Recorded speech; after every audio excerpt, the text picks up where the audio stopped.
사도신경으로 우리 신앙을 고백하겠습니다. 나는 전능하신 아버지 하나님 천지의 창조주를 믿습니다. 나는 그의 유일하신 아들 우리 주 예수 그리스도를 믿습니다. 그는 성령으로 잉태되어 동정녀 마리아에게서 나시고 본디오 빌라도에게 고난을 받아 십자가에 못 박혀 죽으시고 장사된 지 사흘 만에 죽은 자 가운데서 다시 살아나셨으며 하늘에 오르시어 전능하신 아버지 하나님 우편에 앉아 계시다가 거기로부터 살아있는 자와 죽은 자를 심판하러 오십니다. 나는 성령을 믿으며 거룩한 공교회와 성도의 교제와 죄를 용서받는 것과 몸의 부활과 영생을 믿습니다. 아멘. 하나님께서 오늘 우리에게 주시는 말씀은 요한복음 12장 1절에서 8절까지입니다. 신약성경 166쪽 요한복음 12장 1절에서 8절까지의 말씀을 교독하겠습니다. 6월절 엿새 전에 예수께서 베다니에 이르시니 이곳은 예수께서 죽은 자 가운데서 살리신 나사로가 있는 곳이라. 거기서 예수를 위하여 잔치할새 마르다는 일을 하고 나사로는 예수와 함께 앉은 자 중에 있더라. 마리아는 지극히 비싼 향유 곧 순전한 나드 한 근을 가져다가 예수의 발에 붓고 자기 머리털로 그의 발을 닦으니 향유 냄새가 집에 가득하더라. 제자 중 하나로서 예수를 잡아줄 가룟 유다가 말하되 이 향유를 어찌하여 300데나리온에 팔아 가난한 자들에게 주지 아니하였느냐 하니 이렇게 말함은 가난한 자들을 생각함이 아니요 그는 도둑이라 돈 괴를 맞고 거기 넣는 것을 훔쳐 감이러라. 예수께서 이르시되 그를 가만두어 나의 장례할 날을 위하여 그것을 간직하게 하라. 가난한 자들은 항상 너희와 함께 있거니와 나는 항상 있지 아니하리라 하시니라. 아멘. 오늘 본문의 배경은 베다니입니다. 베다니라고 하는 이 동네는 예루살렘에서 동쪽으로 한 3km 정도 떨어진 곳에 있었습니다. 그리고 이 베다니에는 예수님께서 사랑하셨던 나사로 그리고 나사로의 누이 동생 마르다, 마리아가 살던 그러한 마을이었습니다. 11장에 보면 나사로가 병에 걸려 죽게 됐습니다. 그 소식을 들은 예수님께서 빨리 가셔야 되는데 오히려 시간을 늦추셨어요.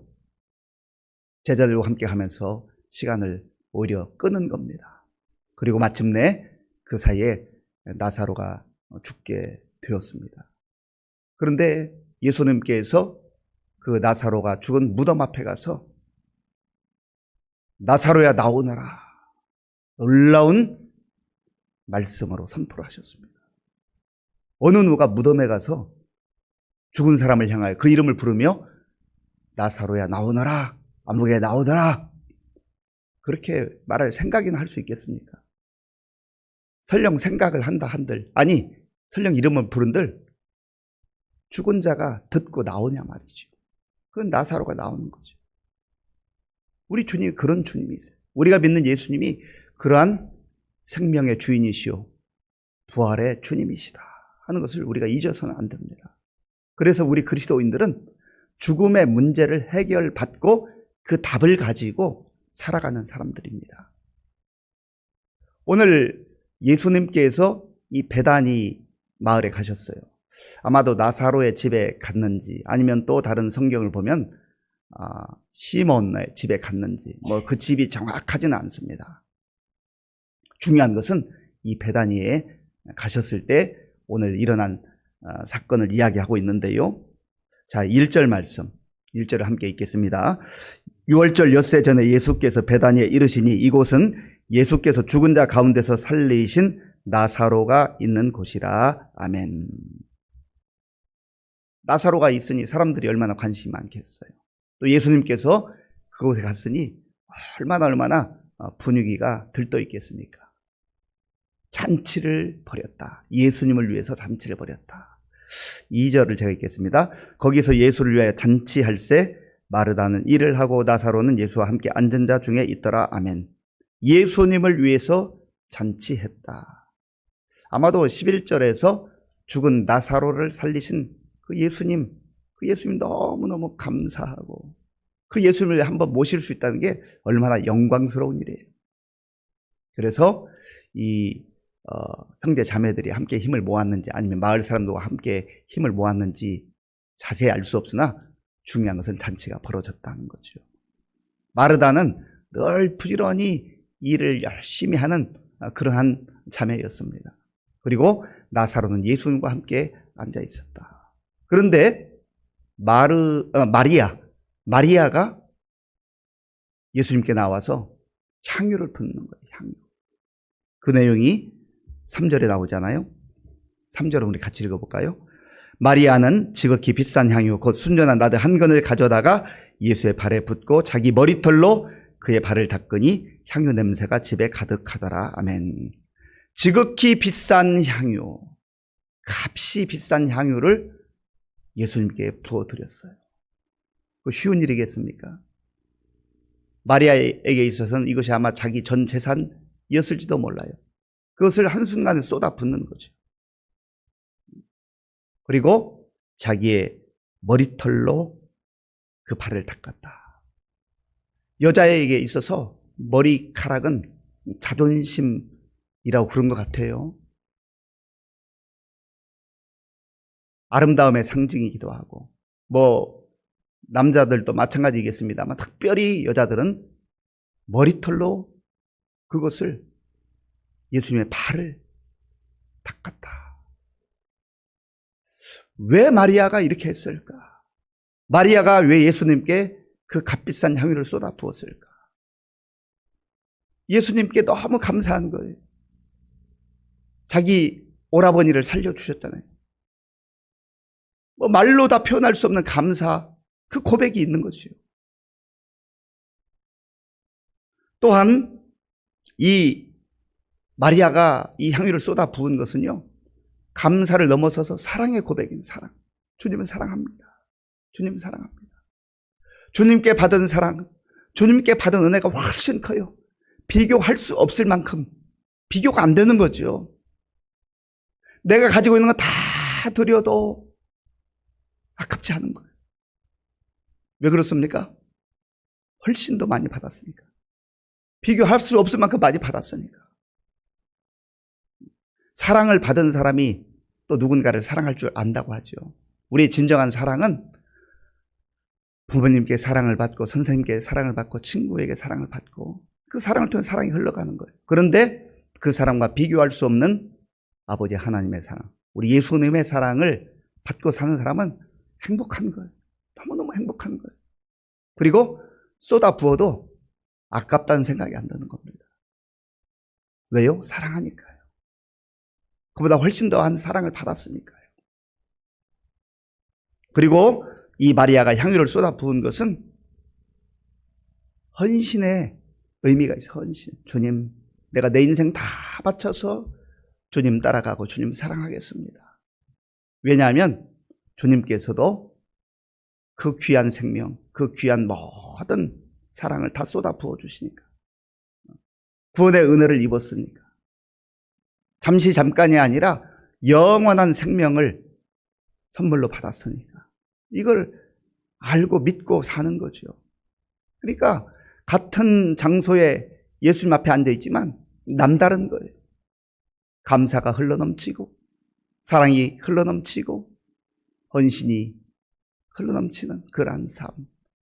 이것이 바로 향유를 쏟아붓는 모습으로 나타났다라는 겁니다. 그리고 향유 냄새가 가득했다. 이건 상징적 의미입니다만은 이런 삶이 아름다운 삶이요, 향기 나는 삶이라는 거죠. 주님께 사랑을 많이 받고 은혜를 받고 또 흘려보내는 거예요. 그럴 때 향기가 나요. 받고 그냥 끌어안고만 있으면, 흘러나가지 않으면 고이고 나중에는 그게 냄새가 나요. 냄새. 그래서 흘려보내는 인생, 쏟아붓는 인생이 어리석어 보이지만 그게 복된 인생이란 말이죠. 우리 주님께 하듯이 또한 내 주변에 있는 사람들에게 받은 사랑, 주님께 받은 사랑 감사로 흘려보내고 사랑으로 흘려보내고 또 헌신의 모습으로 흘려보내는 이런 삶이 가장 복된 삶이라 하는 겁니다.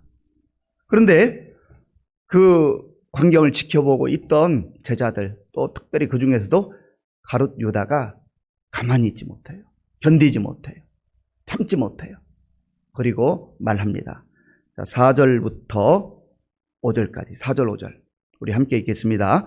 제자 중 하나로서 예수를 팔아줄 가룟 유다가 말하되 이 향유를 어찌하여 300데나리온에 팔아 가난한 자들에게 주지 아니하였느냐 하니 아멘. 제자 중 하나로서 예수를 잡아줄 가룟 유다. 가룟 유다는 보통 사람이 아닙니다. 똑똑해요. 머리가 얼마나 비상한지 몰라요. 이 상황 속에서 이 향유를 쏟아부는 걸 딱 보더니 아, 이것은 300데나리온쯤 되겠구나. 돈에 밝은 사람이. 뭐 그쪽에 재능이 있으니까 제자들 중에서 또 회계 역할도 감당했던 것 같아요. 머리가 얼마나 잘 돌아, 계산을 얼마나 잘 하는지. 300데나리온. 이게 딱 나왔어요. 이 데나리온이라고 하는 것은 화폐의 종류인데 한 데나리온이 노동자가 하루 열심히 일해서 받는 임금을 한 데나리온이라고 합니다. 그러니까 300데나리온이라고 한다면 1년치 임금이에요. 일 동안 열심히 일하고 한 푼도 쓰지 않고 모아놓은 것이 300데나리온이에요. 그러니까 계산이 빠른 이 가룟 유다가 볼 때 이 돈이 얼마나 아까워요. 얼마나 아까워요. 그러면서 하는 얘기가 이 향유를 팔아서 가난한 자들에게 주었으면 훨씬 더 합리적이고 효율적인 텐데 왜 이렇게 허비하느냐, 낭비하느냐, 쏟아붓느냐. 그렇게 말하고 있지 않습니까? 가룟 유다는 사랑을 몰라요. 주님께 제자로 선택을 받고 주님의 사랑과 은혜를 입었지만 그걸 받아 누리지를 못합니다. 사랑의 값을 알지 못해요. 그저 돈에만 밝아요. 계산에는 빨라요. 효율성을 따지고 합리성을 따지지만 그러나 그 너머에 주님께서 베풀어 주신 은혜의 값을 몰라요. 우리는 어떻습니까? 우리도 살아가다 보면 또 교회 공동체를 섬기다 보면 아, 이거는 합리적이지 아니야. 이거는 효율성이 없어. 물론 합리적인 게 나쁜 게 아니잖아요. 효율성을 따지는 게 나쁜 게 아니에요. 우리는 합리적으로 이성적 판단을 잘 해야 됩니다. 필요한 거예요. 그리고 효율성도 우리가 잘 살펴야 합니다. 이건 하나님께서 주신 지혜이기도 해요. 그런데 효율성만 따지고 합리성만 따지면 거기에 사랑이 들어갈 틈이 없어요. 은혜가 들어갈 틈이 없어요. 은혜가 빠져버린 합리성, 은혜 없는, 사랑 없는 효율성. 지금 가룟 유다는 그것을 말하고 있는 거죠. 가룟 유다가 하는 말 들어보면 얼마나 합리적이고 설득력이 있어요. 아니, 이 아까운 거 그렇게 낭비하지 말고 팔아가지고 가난한 자들에게 줬으면 얼마나 좋았겠느냐. 이 이야기 들어보면, 이 말하는 거 들어보면 그럴듯할 뿐만 아니라 감동적이잖아요. 그런데 말만 그럴싸해요. 그럴 마음도 없고 그럴 생각도 없어요. 그러면서도 합리성을 따지고 효율성을 따지는 건 지금 이 가룟 유다의 모습을 보게 되는 우리는 어떻습니까? 우리가 주님께 받은 사랑과 은혜가 너무너무 큰데 우리도 너무나 많은 경우에 이거 효율적이 아니야. 합리적이지 않아. 그렇게 계산하고 있냐 말이죠. 계산하고 있지 않냐 말이죠. 그리고 6절에서는 이런 말을 성경이 덧붙여요. 6절을 제가 읽겠습니다. 이렇게 말하면 가난한 자들을 생각함이 아니요 그는 도둑이라 돈꾀를 맞고 거기 넣는 것을 훔쳐 가밀어라 하면 얼마나 안타까워요. 자기는 그렇게 살지도 않아요. 돈이 주어져도 가난한 자들 생각지도 않아요. 그런데 말은 멋있게 해요. 이런 사람들이 많습니다. 주님의 몸된 교회를 세워나가고 성도들을 섬기고 하나님 나라를 위해서 헌신하는 모습을 볼 때 정말 주님을 사랑하고 주님의 은혜에 감격하는 사람은요, 어떤 면에서 보면 말보다 묵묵히 섬겨요. 받은 바 그 사랑, 은혜가 너무 감사해서 쏟아붓고 헌신하면서도 행복해하고 기뻐해요.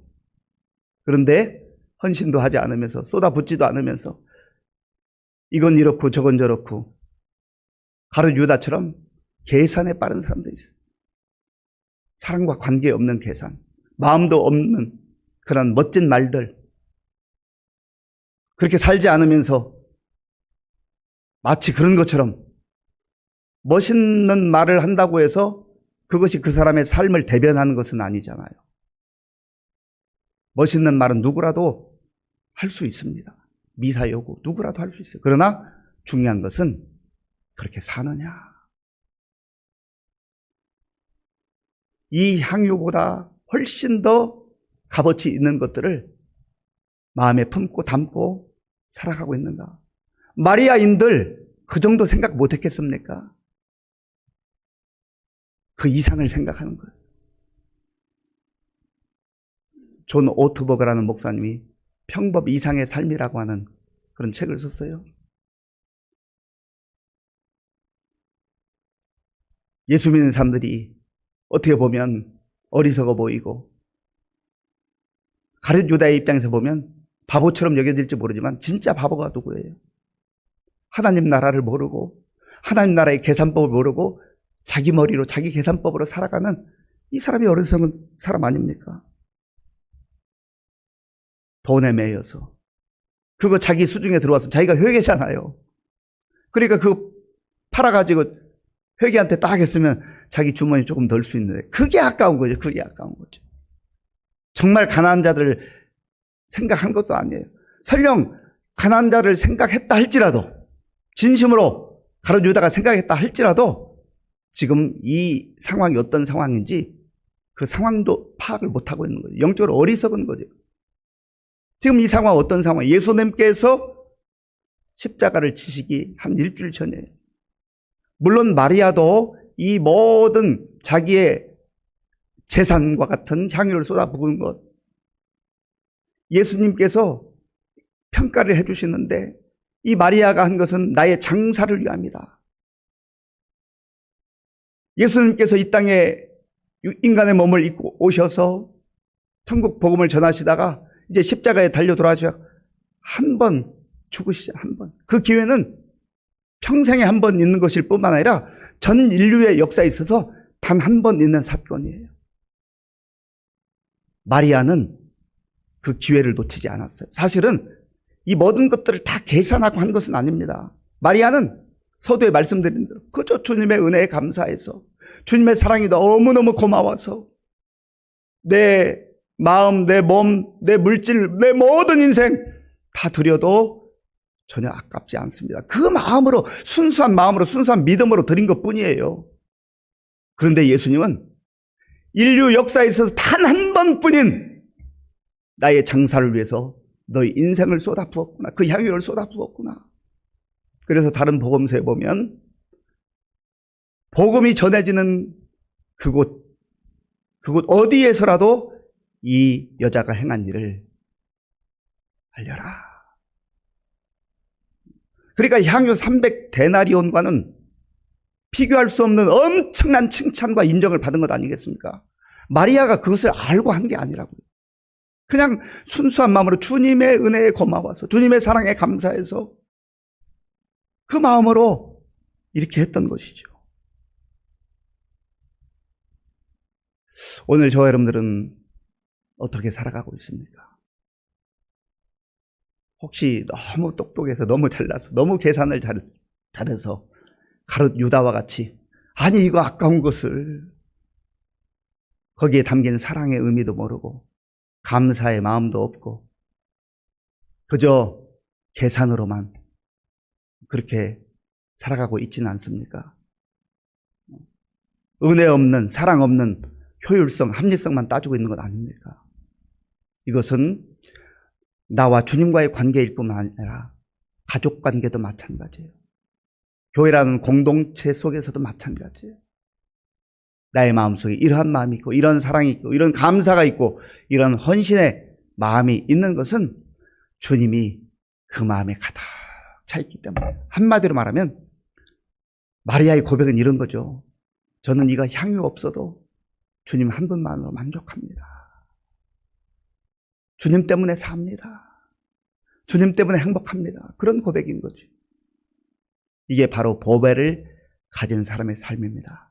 바라기는 저와 여러분의 삶도 이러한 감사와 사랑과 헌신이 주님께 올려짐으로 주님께 칭찬받고 향기를 드러낼 수 있는 그런 복된 삶 되시기를 바랍니다. 아버지 하나님, 감사합니다. 마리아, 이 여자는 연약한 부족한 여인이었지만 그러나 주님의 사랑으로 가득 차 있었고 그 사랑 감사해서, 그 은혜 감사해서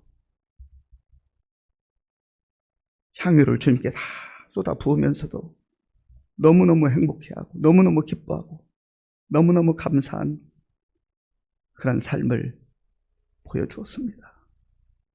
똑똑했던 가룟 유다, 마음도 없으면서 그렇게 살지도 않으면서 말만 멋있게 하는 이 안타까운 모습을 봅니다. 하나님, 우리의 모습이 어떤 모습인지 돌아보게 하시고 정말 주님이 기뻐하는 보배를 가진 믿음의 사람들로, 사랑의 사람들로, 감사의 사람들로, 헌신의 사람들로 살아갈 수 있도록 인도하여 주시옵소서. 예수님의 이름으로 기도하옵나이다. 아멘. 주기도문으로 예배를 마치겠습니다. 하늘에 계신 우리 아버지, 아버지의 이름을 거룩하게 하시며 아버지의 나라가 오게 하시며 아버지의 뜻이 하늘에서와 같이 땅에서도 이루어지게 하소서. 오늘 우리에게 일용할 양식을 주시고 우리가 우리에게 잘못한 사람을 용서하여 준 것 같이 우리 죄를 용서하여 주시고 우리를 시험에 빠지지 않게 하시고 악에서 구하소서. 나라와 권능과 영광이 영원히 아버지의 것입니다. 아멘. 하나님께서는 우리에게 지혜 주시고 또 이성적 판단할 수 있는 능력도 주셨어요. 그것을 부인하라는 게 아닙니다. 그러나 우리가 그 시선만으로 봐서는 안 돼요. 사랑의 시선, 은혜의 시선으로 보게 될 때 쏟아 부으면서도 감격 있고 감사히 주님이 칭찬해 주시는 그런 멋진 삶을 사는 것 아니겠습니까? 이게 진짜 보배로운 삶이에요. 하나님, 저도 그렇게 살게 해 주옵소서. 기도하시고 또 나라와 민족을 위해서, 이 땅의 지도자들을 위해서, 우리 교회 많은 어르신들과 환우들, 그리고 다음 세대와 우리 군 복무진 청년들, 수험생들을 위해서 기도해 주시기 바라고요. 또 지금도 세계 열방에 나가 복음 전하는 선교사님들 위해서 기도해 주시고, 이제 오늘 무교 성경 공부반 저녁에 또 첫 시간 개강하는데 하나님의 은혜가 임할 수 있도록 같이 기도하겠습니다.